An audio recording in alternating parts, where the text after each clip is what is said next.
And that is my neighbor, Kees Scheepens, and he's veterinarian and organic pig and suckler cow farmer. So, and the title of his presentation is More Laws, Less Stress for Farmed Animals. So looking forward to that. Thank you. I have to correct, of course, the title, More Laws. I'm not a kind of guy who's really into law, but I'm into love. So I would like to rephrase my presentation into more love, less stress for farm animals. So again, I will just explain a little bit who I am and what is my goal in life. And that goal in life has to do with a big change in my life in 1997, 1998.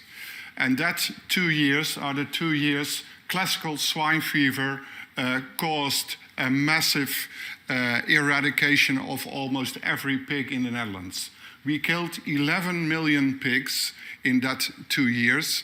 And of those 11 million pigs, in my vet practice then, we had to euthanize 130,000 little piglets between 3 and 17 days of age. I still get emotional.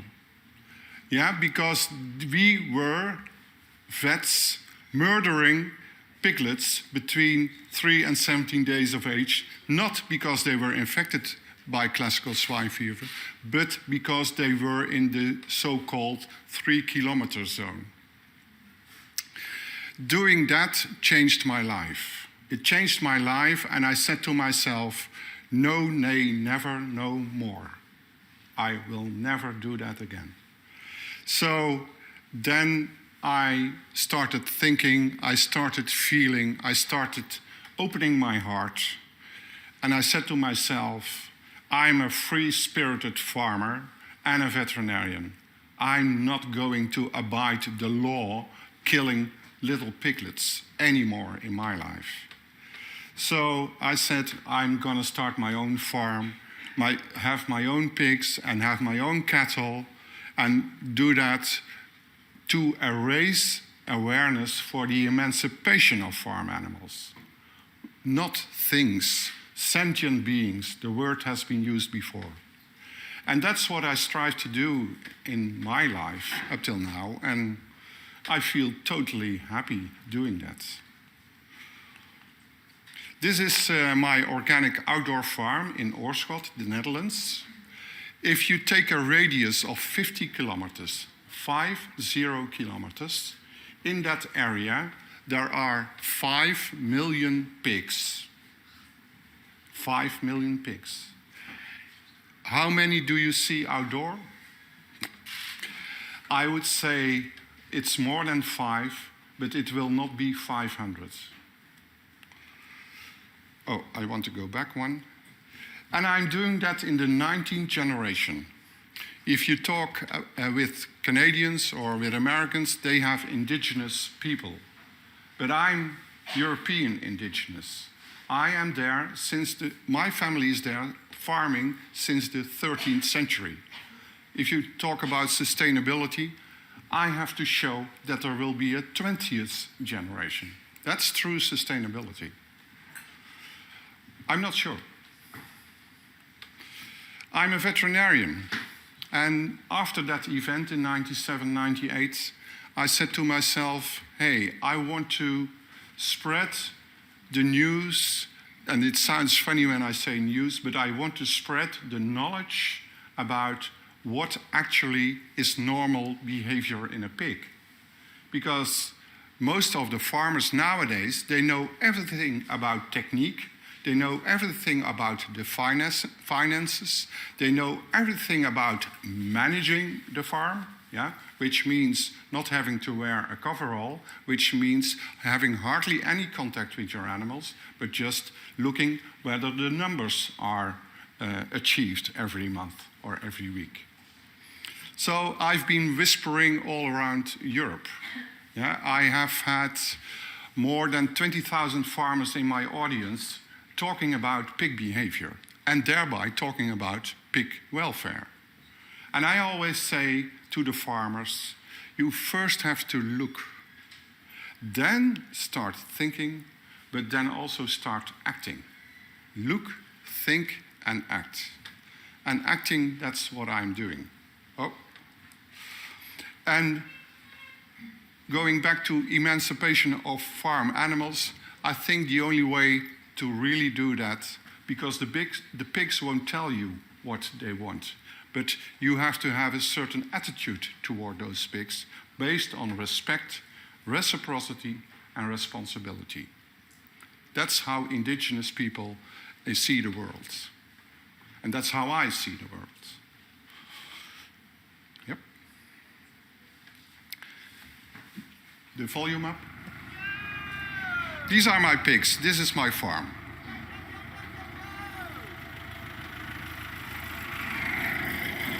They have their tails not docked. And what I'm feeding them is a surprise to them every day. Lekker ontbijt.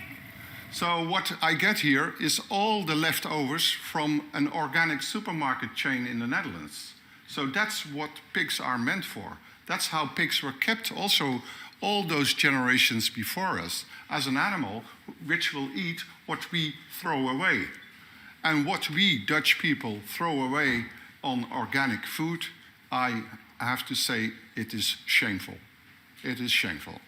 I've had cherries from Peru. I've had mangoes from Spain. I've had bananas. I had them last week. Bananas from the Dominican Republic, organic bananas. Something wrong with them? Apparently, because they were rejected to be sold in the organic supermarket. But it's amazing. I've had Swiss cheeses, which had a date on it, let's say today, the 28th of March. So the date was the 26th of March. But a 12-kilo cheese, I looked up for the price of 350 euros, which is 2 days further than over the date. I can't believe that a cheese can get over the date. The pigs liked it. They really liked it. But sometimes I'm a pig, and people around me too. What's happening here? Is this respect? Is this reciprocity? Is this responsibility? I feel responsible for my pigs to wallow. And this sow, you can see her full teeth. This sow, she just woke up. Good morning. This brings joy in everybody's life. This brings joy in every European consumer. So staying in bed this morning. I would say we don't only need to stop things, but we also need to start things.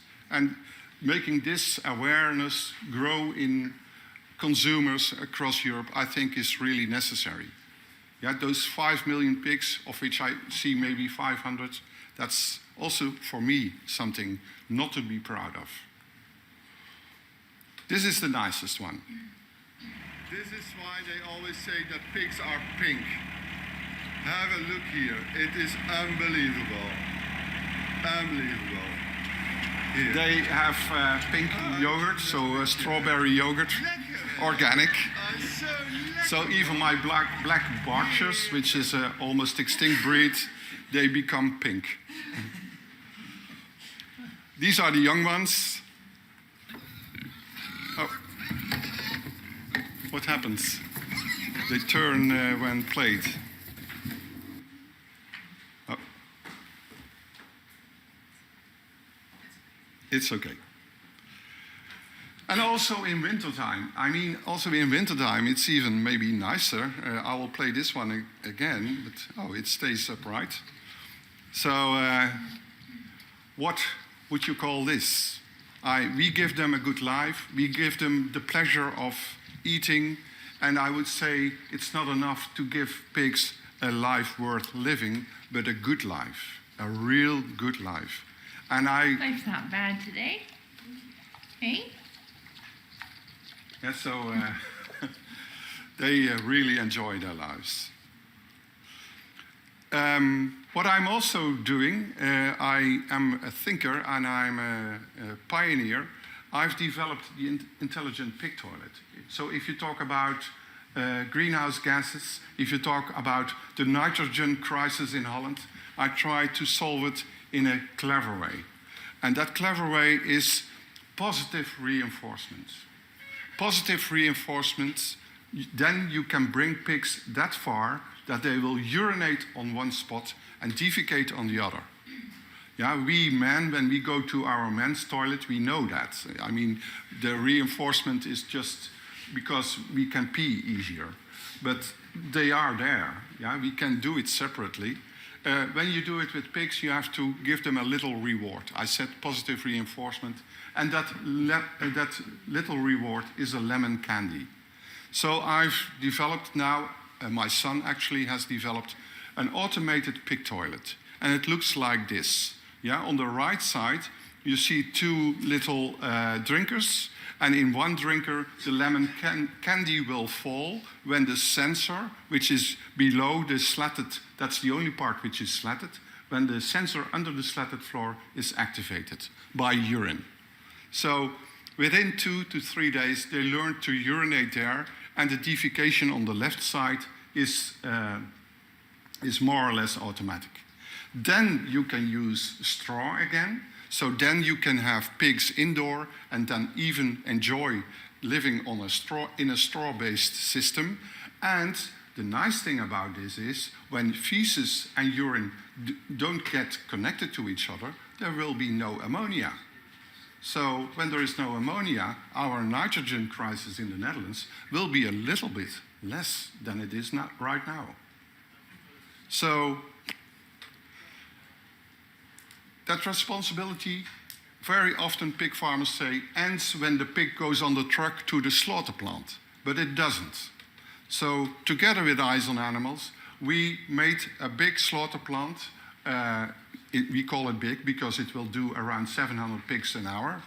Yeah, we brought it to a higher level of animal welfare, just focusing on how a pig has to behave also in a slaughter plant. And we made a big difference there. I really have to say, we made a big difference. And for me, those are the slaughter plants where I allow, because I'm responsible for my animals, I'm responsible for the way they are killed, yeah, because we kill them. I'm responsible also for that last minute in their lives. And carbon dioxide stunning is not the way I am getting my pigs killed. It's a horrible death. So here, again, a little bit preaching, training, whatever you call it. But the people are really excited. And the people have made a change in their attitude towards the animals. Yeah, in a slaughter plant, you can imagine, it's not the university-trained Dutch people who are moving the pigs forward. Sometimes I am. So, Philip, you mentioned the status quo merchants. These are the status quo farmers. And those status quo farmers say, it's been enough. Yeah, we've done enough. Yeah, animal welfare in Europe is already the highest.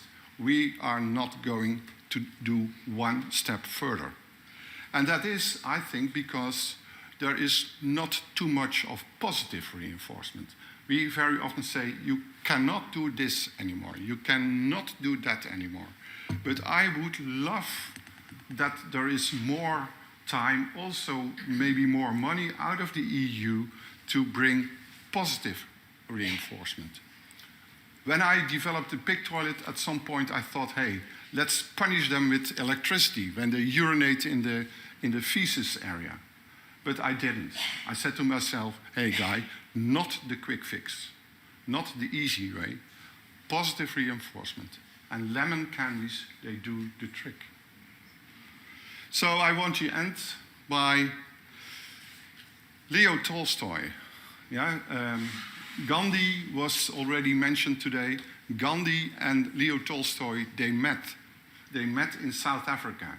And the thinking of Gandhi, big part, comes from Leo Tolstoy. And Leo Tolstoy said the following words: Compassion for animals is so natural to us that we can become insensitive to their suffering and death only through traditions or self-hypnosis.